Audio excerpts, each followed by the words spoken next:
Quitting is a very, very interesting subject right now. If we've been under a rock, if not, we know Joe Biden ended up quitting, finally, many would say, on Sunday. And it really brought to my attention this whole kind of concept of quitting that I've been thinking through. Obviously, as a startup founder, it feels like it's anathema to quit, but it is a part of the reality that many companies never become these breakout unicorns, much less go public and become multi-billion-dollar outcomes. But many times they do flounder along for years, right? As long as you have capital in the bank, in many cases, as long as you have some customers and some revenue, you want to continue to build your company. But I would say most companies, particularly now, that coming out of the 2021 bubble, there's going to be a lot of people coming to the realization that the best financial decision they can make for the company, for themselves, for their investors, is to quit.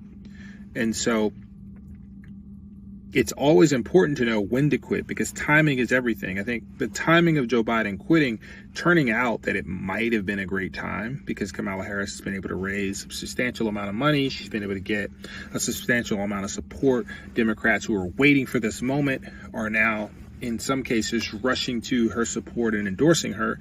And Joe Biden gets to kind of fade away like in a unique way. But that also brings up the subject that if he quit on Sunday, should he have quit last year at this time? And I always think of myself, anytime I'm involved in thinking about this, in my current startup, I'm in this phase of like, we're trying to go through some form of like landing of the plane, whether it's an exit, whether it's shutting it down, whether it's raising another round of funding, or whether it's rebranding and reframing ourselves as more of a private equity type company. But at the end of the day, timing is everything, and it's very hard to quit, right? Quitting is actually harder than starting. Right? Quitting is in many cases actually harder than executing, because executing is like you have your list of goals, the things you want to accomplish. You go after those goals voraciously and you see where you checked out. Quitting is this non-obvious thing, because you could be doing well, you could be doing okay, you could have a lot of people telling you that you got to keep going. And many of the people that we look up to, right, they always have the stories of when they almost ran out of money, or when the business was failing and they had to get a loan from this person just to pay payroll. And we think that that's what we need. But a lot of times quitting is the best thing that you can do. And I think for Joe Biden, his campaign, it was the best thing that he could do. It was just a non-obvious decision. It took a while to take that step. Many of us don't have that opportunity. We don't have that ability to know when. But it is very, very critical in a founder journey to make that decision and do it and get it over with. One of the big stories of this week is a company called Wiz. This is a company that I actually heard about almost over 2 years ago. I was a part of this Morgan Stanley event where they invite a lot of companies to come in, pitch them their startups, get feedback on their business, share these big dinners, have these big talks. And the CIO of Morgan Stanley was the keynote of this event, and he mentioned Wiz then as being the most remarkable enterprise company at doing one great thing, and that was being able to get Morgan Stanley, a very large multinational Fortune 500 company, onboarded into their staging environment without ever having to connect any real live Morgan Stanley data to their systems, and be able to deliver a solution that they loved and they were addicted to. And I never forget that story. And ever since then, I've been tracking this company. I've been following them, trying to see like, what are they doing that's so unique? I've done a little bit of research, which I'm going to be revealing some more in my content series around kind of how they were able to build this mighty machine. But this week, the interest was what was reported last week, which we understand now was leaked by the actual Wiz team, in that they were going to get acquired, or potentially were in discussions to get acquired by Google for $23 billion. And what's happening right now in the startup ecosystem is the IPO market is pretty much dry. There's very few companies going public. On the other side of that coin, there's very few companies and big companies getting, involved in mergers and acquisitions, because of the way that the actual system is set up now. The political environment has been very, very critical of these major acquisitions and causing monopolies. And if you want to read anything about monopolies and the real side of how it happens in business, I would recommend Matt Stoller's big newsletter, where he does a lot of deep dives on these monopolies. And it's not just an easy thing to think about.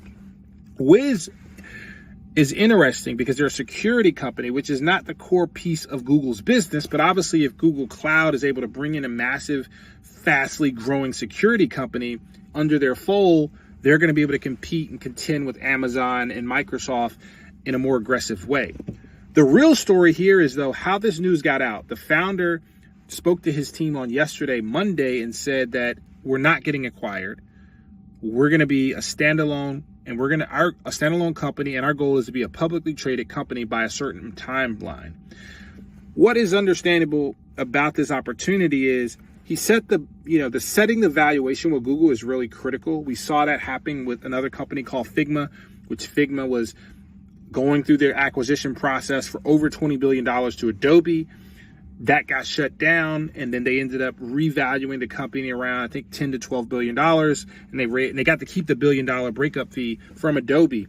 So I don't know if Wiz was that far along, but it is used strategically now when these acquisitions can't happen. Plaid was another one a few years ago. Plaid was going to get acquired by Visa for $5 billion.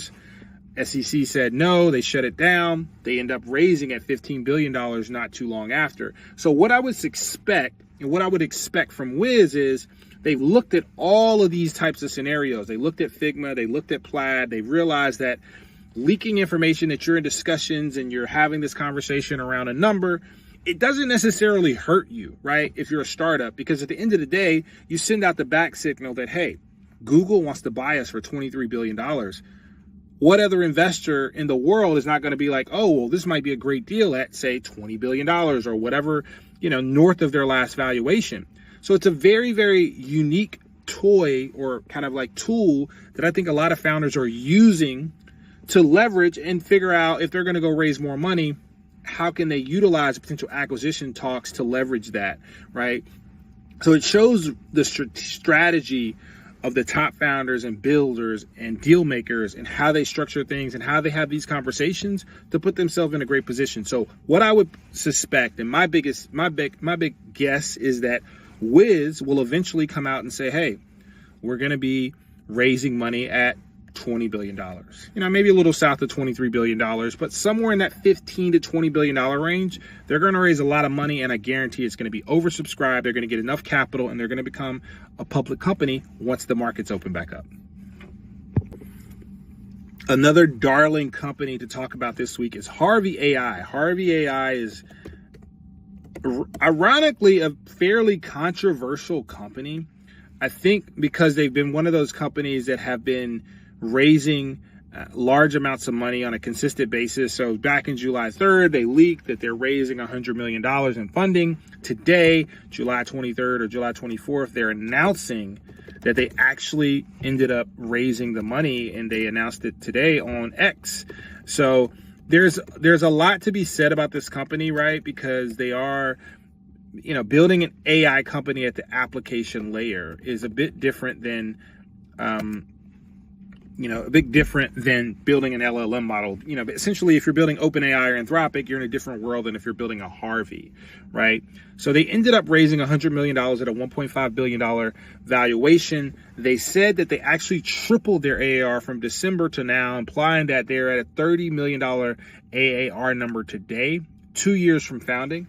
So this is interesting because they've gotten a lot of flack on Twitter in that people are saying that this company is a zero, right? For whatever reason, I think maybe because the legal tech industry is like, some of these industries are very interesting. And I've learned that a lot because I've been in the tax industry at a much smaller scale for the past 6 to 7 years. And I will say this, there's a lot of skeptics in the accounting and tax space, right? People just don't believe that you're building these new solutions that are going to change the way people get their taxes done or the way accounting works or bookkeeping or whatever.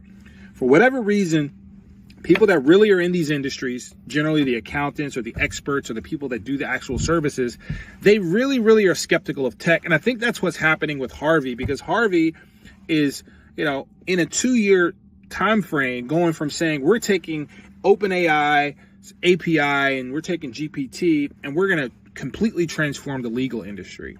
And it's a very hard sell because, again, the legal industry is an industry that makes a lot of money on the fact that they're able to collect large absorbent fees. So why would an industry want to innovate in a way where now that they can, you're almost disrupting their business model. So I think a lot of these businesses are hard by native, but also there's a lot of people in the legal industry as well as the accounting and tax industry. They want to suss things out. They want to see, is your product legit? Why do people like your product? And if they feel like there's any reasoning that your product might not be up to par, they're going to try to say it's not anything.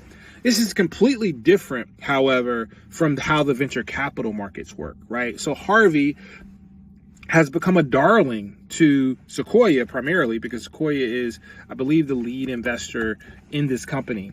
And, Pat Grady, who's a growth investor, 10-year growth investor at Sequoia, he's posting about this, right? They believe that Harvey has a chance to become the defining application layer AI company of this generation. Both of the founders run a sub 5-minute mile. That's pretty impressive. And he's asking, are these two things related? But he's basically saying that this is going to be a game-changing company, which is why people are doubling down, right? And they got some of the best investors in Silicon Valley investing. GV, OpenAI, Sequoia, Kleiner, Eli Gill, SV Angel. So they have everybody that's somebody in venture putting in around. So at the end of the day, it's hard to question because it's like in one way, the legal tech industry, they set a very high bar for technology and they want to see the results. You see Case Tech sold for $600 million to Thomson Reuters last year. And then now you also see Clio announcing. So Clio's been this like legacy vertical SaaS company. Founder Jack Newton's a pretty cool guy. They announced today that they got a $900 million investment at a $3 billion valuation.